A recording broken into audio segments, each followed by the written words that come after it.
God and goddesses, welcome back to Conscious Concubine. Dun, dun, dun, dun, dun.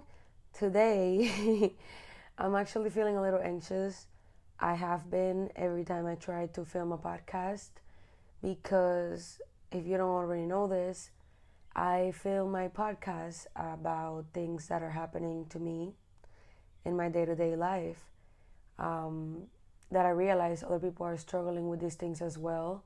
And because I figured out ways to get out of these situations and how to let go of certain things and traumas, I come on here and give you guys the tips and tricks that work for me.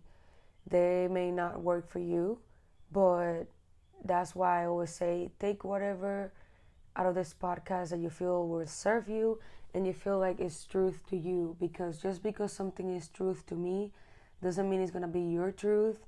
So I always say this. I don't know if I say this, but in my mind at least I do. Take what serves you and what doesn't, leave it to the side. But also, let's make sure that you're listening with your soul and not your ego. In this podcast, since it's the season finale, I want to discuss a couple of things.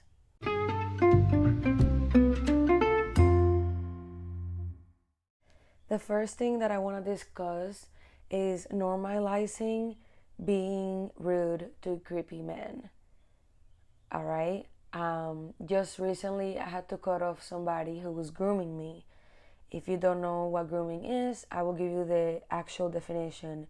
Grooming is when somebody builds a relationship, trust, and emotional connection with someone so that they can later on manipulate, exploit, and or abuse them.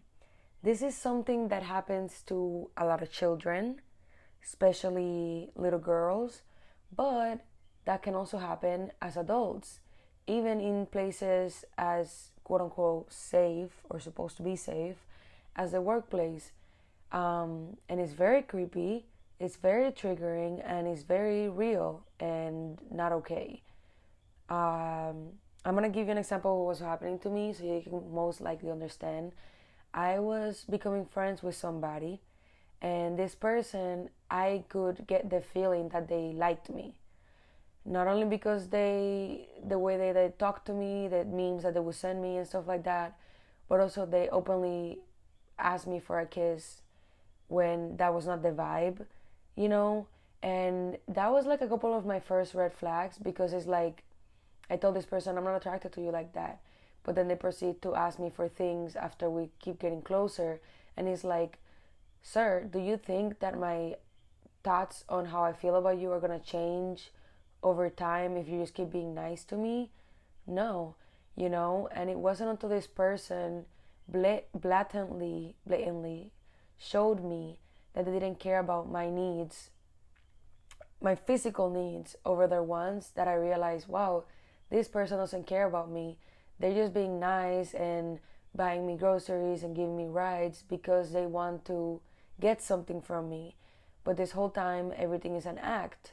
And I just want to acknowledge the fact that even if it didn't get to the point where this person, like, you know, raped me or tried something crazy or openly abused me, this is a person that had the intentions of doing that all along and didn't really care for me at all. So definitely the feeling of being lied to and being emotionally manipulated and somebody really not caring about you, that energy definitely lingers and definitely can make you feel like unloved, disrespected, lied to, used.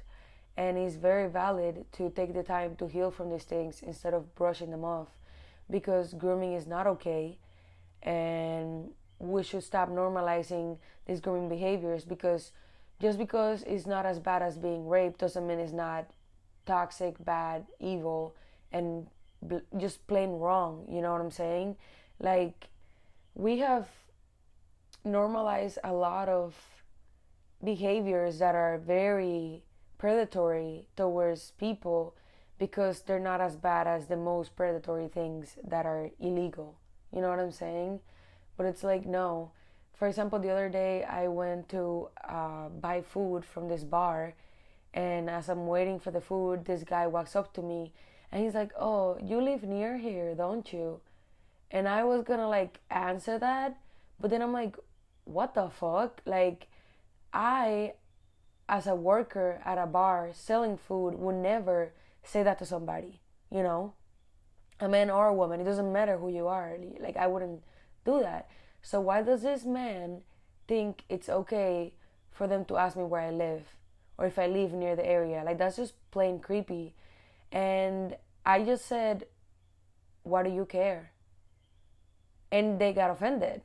And not completely offended because, you know, the customer is always right. So you can, you know, call me a bitch or woo because you're at work, you know what I'm saying? But the person definitely was taken aback and they were like, "Oh, I didn't mean to." I know you didn't mean to, or maybe you did mean to, or maybe you just don't think about your actions because you're a dumb man, whatever, and you're that unaware. But you need to understand that that's not okay. And I think it's okay for women to put these boundaries and let men know, yeah, I'm not going to tell you where I live. Because the fuck, that's very unsafe and, again, wrong. But one thing that I've noticed is that most women don't do this. And I know this because I, up until recently, did not do this. I was nice. I tried my hardest not to make men feel uncomfortable as they were openly making me feel uncomfortable and doing things to make me feel uncomfortable, whether it was on purpose or not. If you're making me uncomfortable, it is okay for me to let you know that you're doing that. You know what I'm saying? And not worry about whether or not they're going to feel uncomfortable about being called out, you know? Like, I've had men walk up to me, men that don't even know me, talk to me like they know me. And, you know, I meet a lot of people all the time. So I'm like, damn, I'm trying to remember who this person is to not be rude. And at this point, I literally just asked the last person that did this to me, "Do I know you?" And then they were like, "No, but," and I just walked away. I literally chuckled and walked away. And I didn't feel bad. When I told this guy, "Why do you care where I live?" I started to feel bad about it because of their reaction, because I stayed to watch the reaction. I mean, I was waiting for my food at this bar. But then I realized, no, I shouldn't feel guilty. And also guilty is the worst feeling you could have, like the lowest vibration, you know? And I'm not going to feel guilty for protecting myself and upholding my truth. And I'm here to tell you, fellow women, fellow men, fellow whoever, that it is okay. It is okay to protect your safety and not feel guilty about it. Fuck them. They'll be alright. They're not gonna fucking die.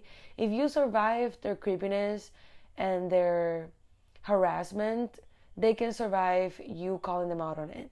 You know what I'm saying? Like, it's not that bad to being called out on harassing somebody than being the person being harassed. You know what I'm saying?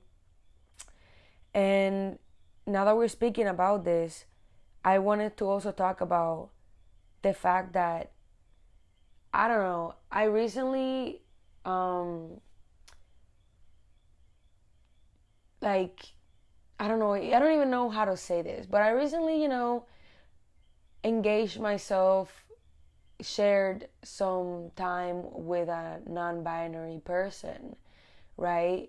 That told me that they were recently wanting to be referred to as he as well, you know? They, she, or he. And I respect that fully. And I don't know why, I just thought that me dating a person that was non-binary would mean that they could understand and respect me better. Oh boy, was I fucking wrong. Like, this person wasn't comfortable with who they were at all. They weren't comfortable with the way they saw the world. They weren't comfortable with the way they carried themselves. They weren't even comfortable with showing me their art. You know what I'm saying? And it's just crazy because, like, as I was trying to explain to them the way I saw the world, I just felt really judged and really backed into a corner.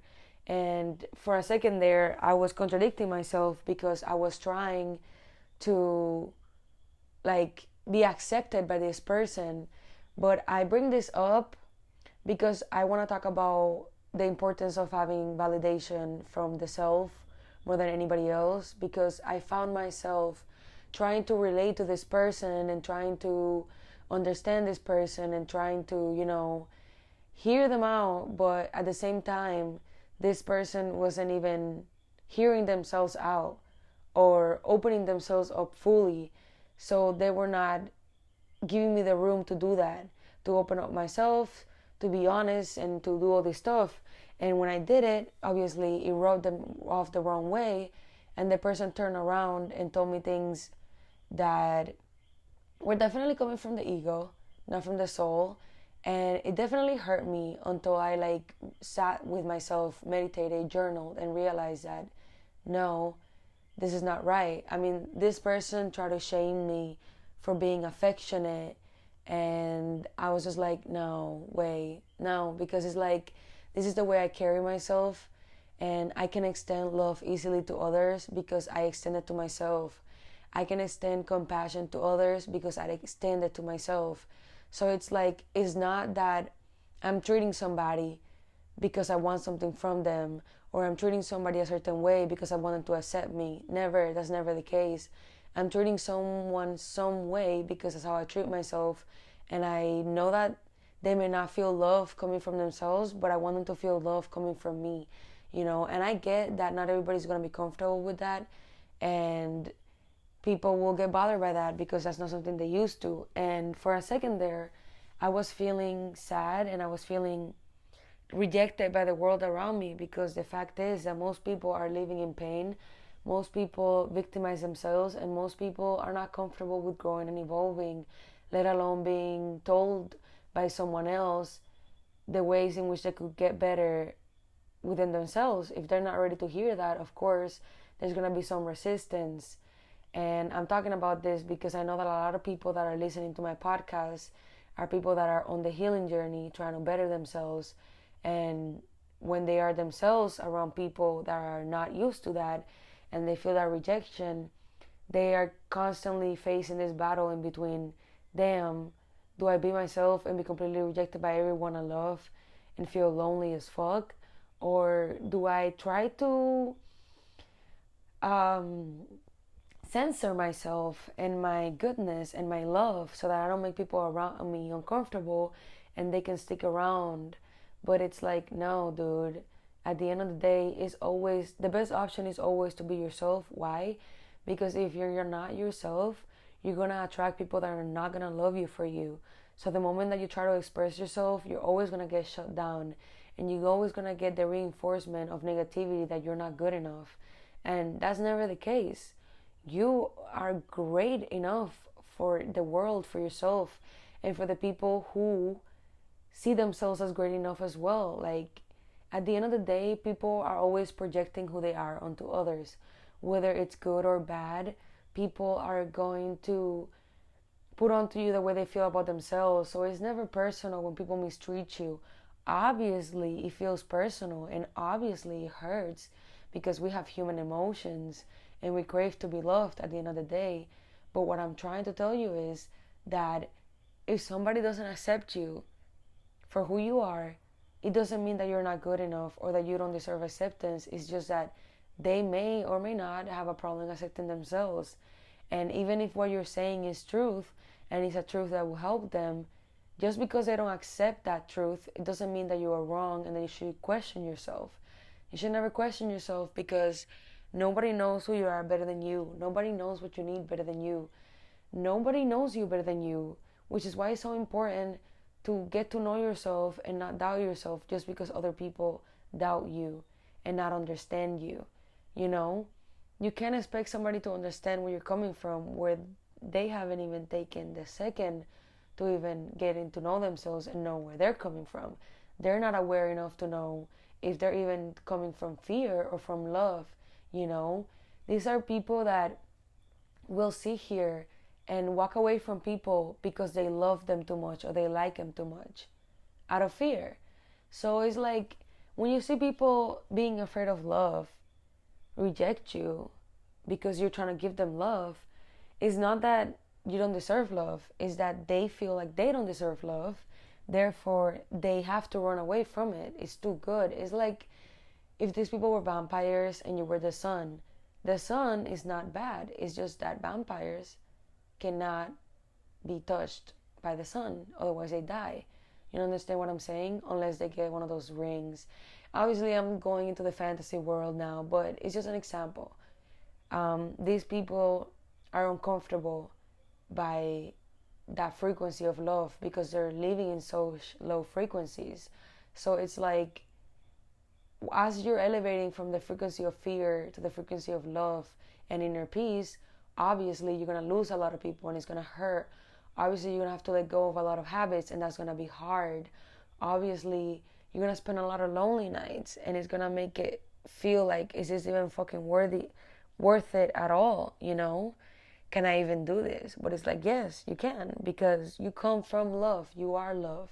At the end of the day, the inside of our cells are full of a frequency, a musical note, and it's a frequency of love. We're not going away from who we are.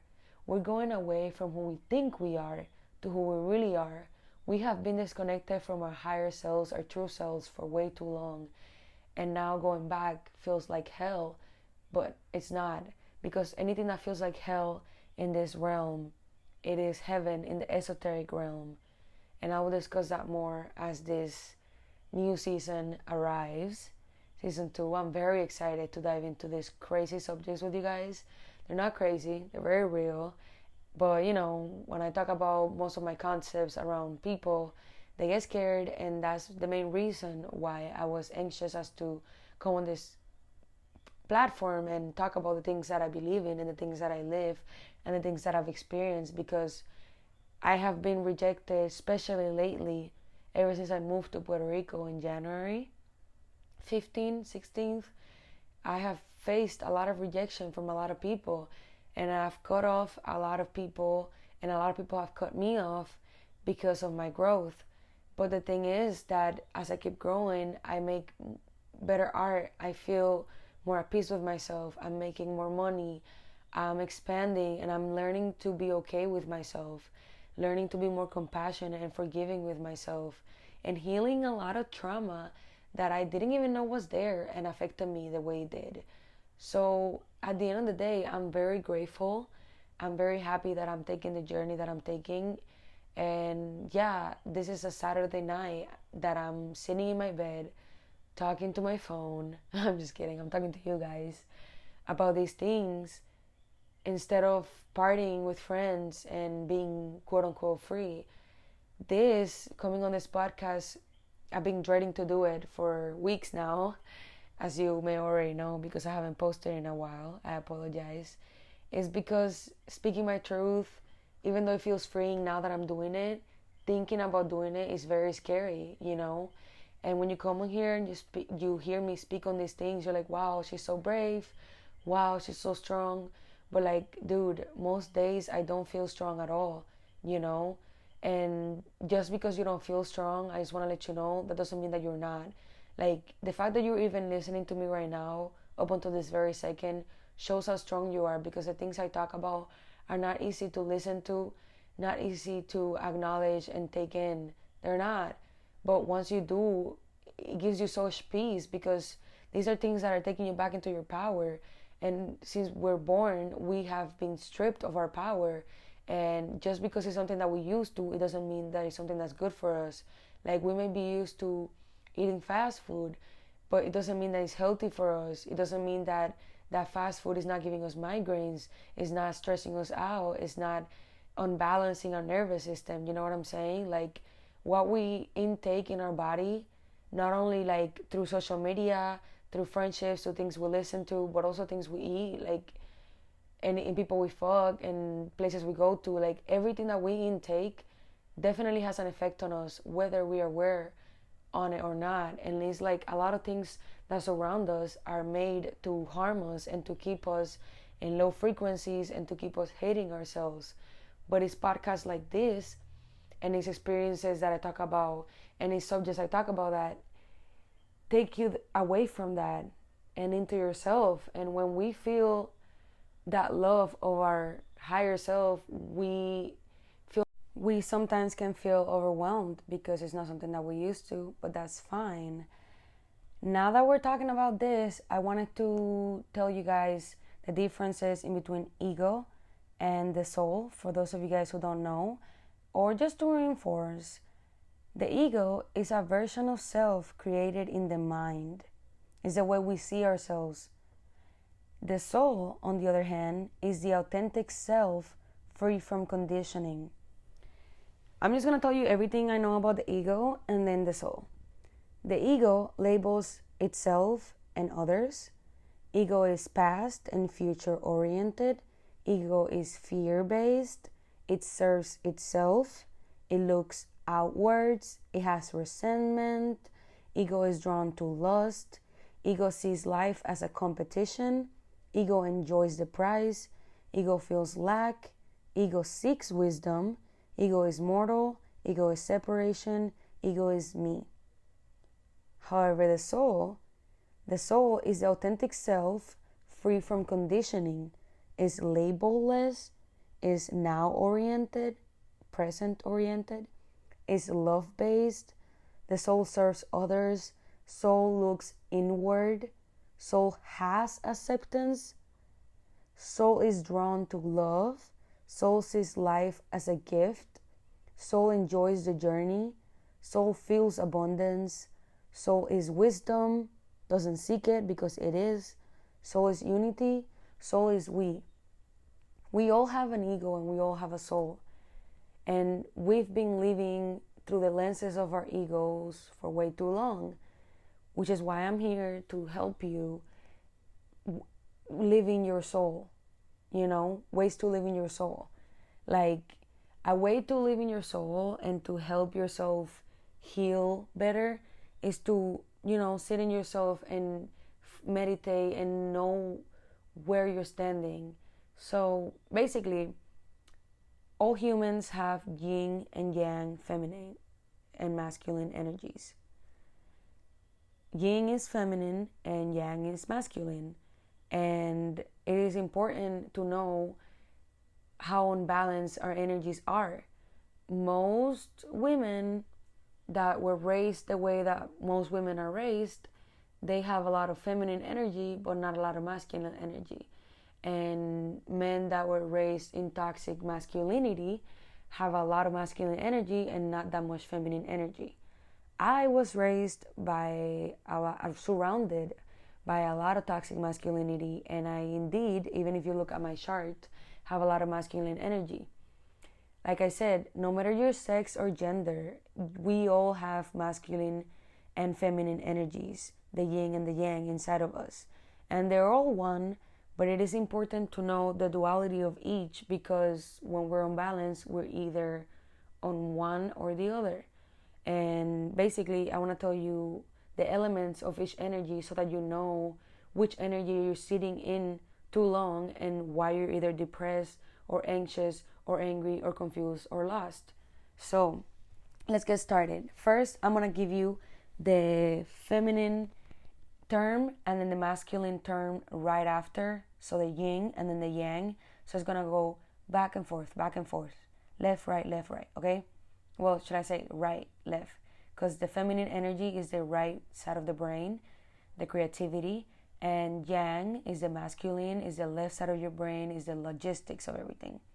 So it's feminine versus masculine, dark versus light, moon versus sun, cold, hot, soft, hard, dull, shiny, absorbent, reflective, thin, thick, nurturing, fun, cozy, open, secluded, busy.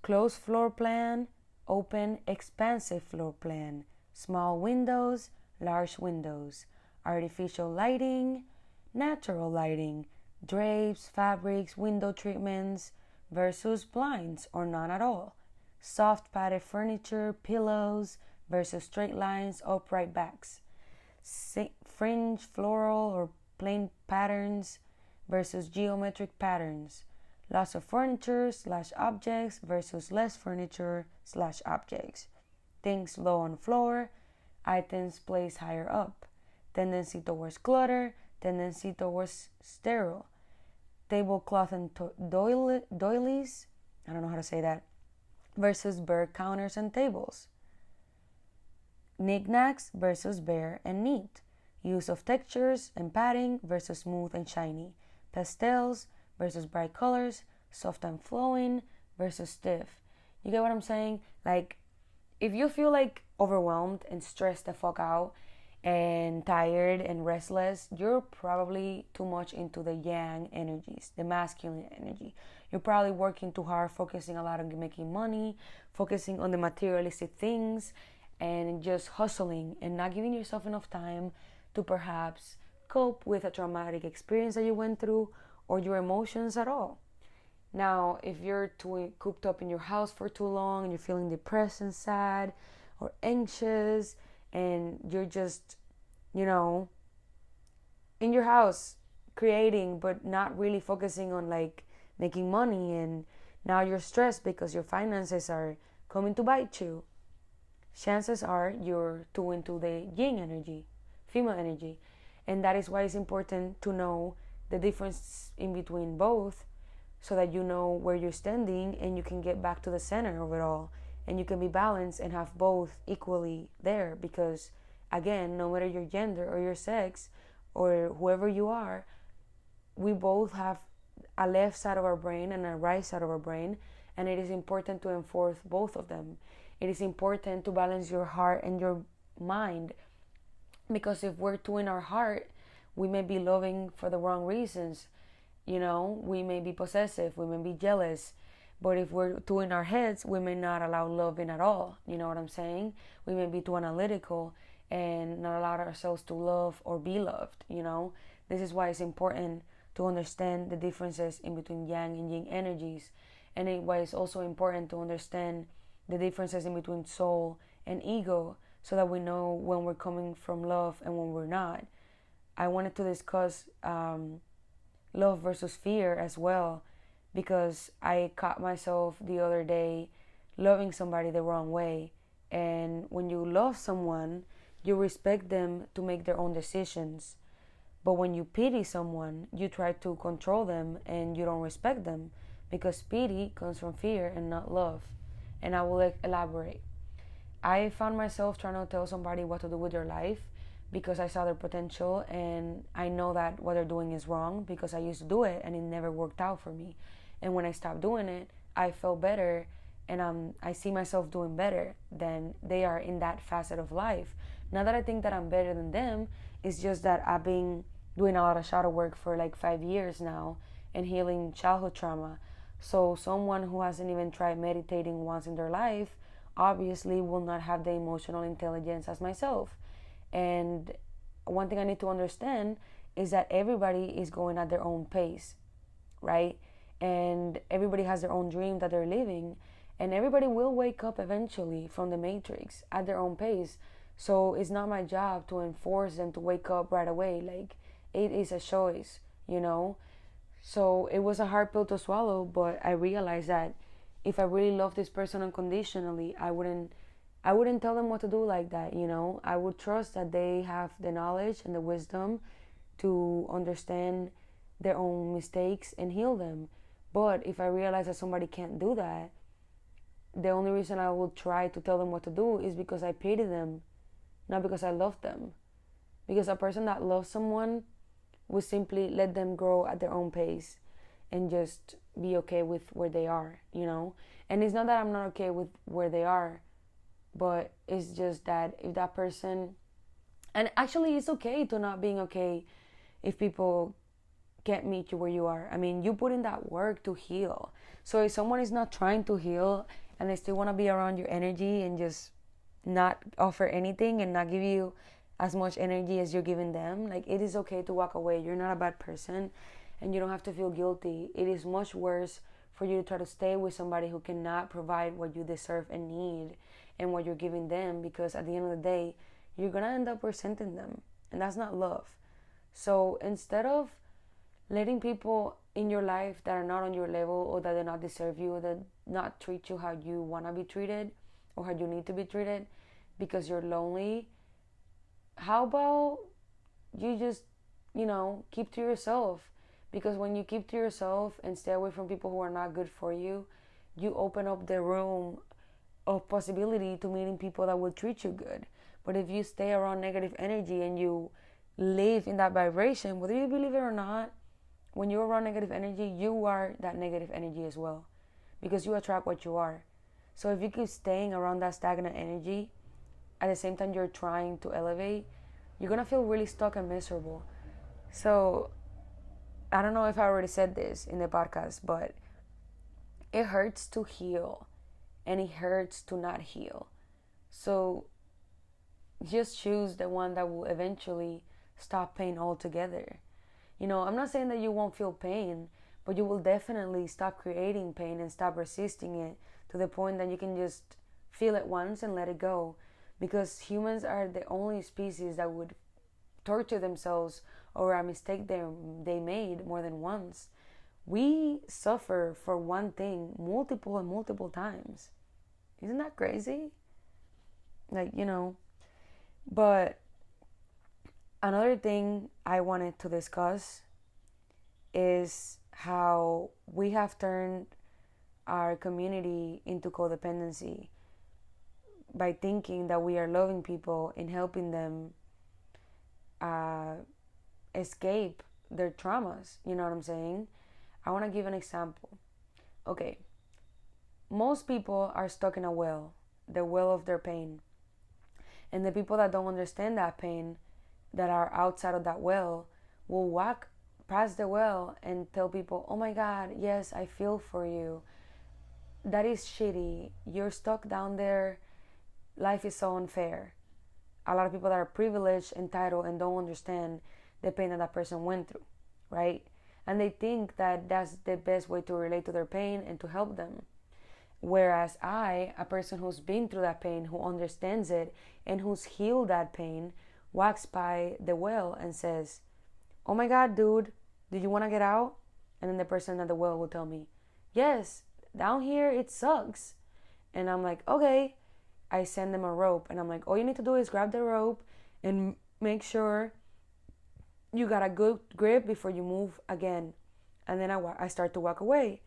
Now the people that were on the well, feeling pity for the people down there, tell me, oh my God, you don't care about their feelings?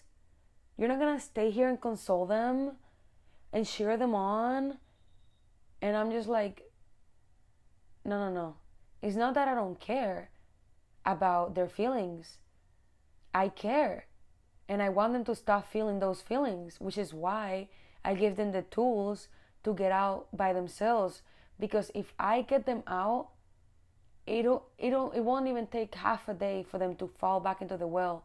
Because it takes for them to get out by themselves to really feel like they deserve to be out into the world. But if they're just saved by someone else, they're going to feel like they don't deserve it, And even if they are out of the well, they will still resent you for not letting them do that for themselves, because our happiness literally comes from solving our own problems. So while other people are trying to solve your problems, or while you're trying to solve somebody else's problems, neither you or that person will be happy. Like, subconsciously. Even if consciously you think that, oh my God, this is what I want. No, it's not. And none of you guys will be happy as long as you're trying to solve somebody else's problems or have somebody else solve their problems. And I see that and I understand that, which is why I teach people how to fish, so that when I leave, they don't die on me, I don't know if I'm making sense. But yeah, guys, that's pretty much all the subjects I wanted to cover for today's podcast episode. I also wanted to read you guys 2 poems, one in English, one in Spanish, to close off the podcast that I believe really wrap up everything. Here we go. I changed. I'm not the same. Fuck I look like, holding on to pain. That shit has no gain, it'll drive you insane. Painful to get out, yet painful to stay the same. Choose your poison, choose your pain. We could be together, but you in the 3D realm. The places I speak of make it sound like I'm insane, like I couldn't possibly understand. But I know myself, darling, and thee who knows oneself knows all things known to men. Where I come from, where I go to, are places beyond the brain, places born from darkness, where everything is equal, all the same, the root of and healer of pain. I don't know if you understand me, man. Can't wait for the day to be unconscious again. All conscious again, not unconscious. And the second poem is in Spanish. Yo cometo errores todo el tiempo, siempre sola en mi sufrimiento, aprendiendo y desaprendiendo, lo siento. Amarme sin reproches, eso intento. Del miedo un desprendimiento y del amor un establecimiento. Todavía voy aprendiendo a amarme. So si me trataste de amar en el proceso, lo lamento. Espero que lo lindo se quede en tu pensamiento y que todo lo que no sea paz se lo lleve el viento. Te amo. Peace, God and goddesses. Thank you so much for tuning in. I love you. Peace.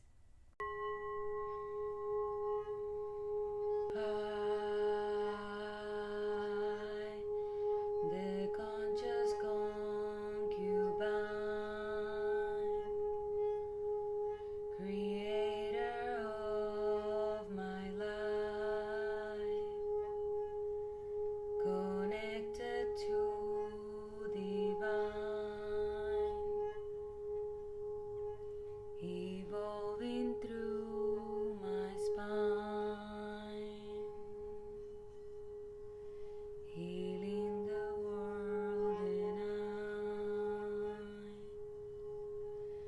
and with my love inspire, follow the guide inside.